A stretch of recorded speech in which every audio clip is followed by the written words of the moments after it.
Everyone, అందరికీ happy new year. అయితే ఈరోజు వచ్చిన న్యూస్ పేపర్ ప్రకారము కొత్త ఏడాది సరికొత్త నిర్ణయం 1,00,000 ఉద్యోగాల భర్తీ అని చెప్పేసి పెద్ద హెడ్డింగ్లో ఇచ్చారు. సో అదేంటో ఒకసారి చూద్దాము. అంటే ఇక్కడ డిఎస్సి ద్వారా 10,000 ఖాళీల భర్తీ ఉందంట, కొత్తగా గ్రూప్స్ నోటిఫికేషన్స్ అది అని చెప్తున్నారు. సిద్ధమవుతున్న సీఎం రేవంత్ సర్కార్ అని చెప్పేసి హెడ్డింగ్ ఉంది. అయితే ఏంటి అంటే న్యూస్, ఇప్పుడు మనకు జాబ్ క్యాలెండర్ ప్రకారం ఉద్యోగాల నోటిఫికేషన్స్ ఎస్సీ వర్గీకరణ రిపోర్ట్ ప్రకారం వస్తుందన్నమాట. అయితే ఈ జనవరి 4కి మంత్రివర్గ సమావేశం ఉంది. సో ఆ సమావేశంలో, ఆ మీటింగ్లో పలు కీలక అంశాలపై నిర్ణయం తీసుకునే అవకాశం ఉంది అని చెప్పేసి అంటున్నారు. సో అందులో భాగంగానే ఈ ఎస్సీ వర్గీకరణ ఉంది కదా, సో ఎస్సీ వర్గీకరణ దానిపైన ఒక స్పష్టత, ఒక క్లారిటీ వచ్చే ఛాన్స్ ఉందన్నమాట.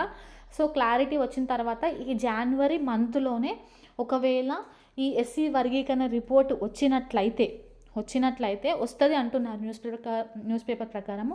ఒకవేళ వచ్చినట్లయితే ఫిబ్రవరి ఫస్ట్ వీక్లో మనకు నోటిఫికేషన్స్ వచ్చే ఛాన్స్ ఉంది భారీ ఎత్తున అని చెప్పేసి అంటున్నారు. చూడాలి. ఒకవేళ ఈ జనవరిలో ఎస్సీ వర్గీకరణ రిపోర్ట్ వచ్చినట్లయితే ఫిబ్రవరి ఫస్ట్ వీక్లో మనకు నోటిఫికేషన్స్ అనేవి వస్తాయి. సో జనవరి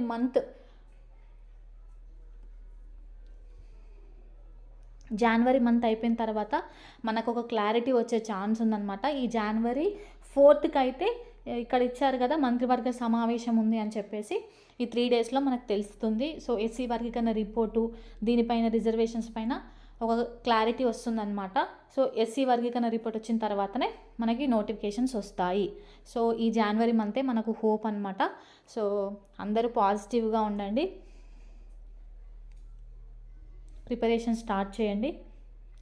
మేబీ మళ్ళీ నోటిఫికేషన్స్ రిలీజ్ అయిన తర్వాత మనకి ఆ ప్రిపరేషన్కి టైం ఉండదు. Be positive. Thank you for watching.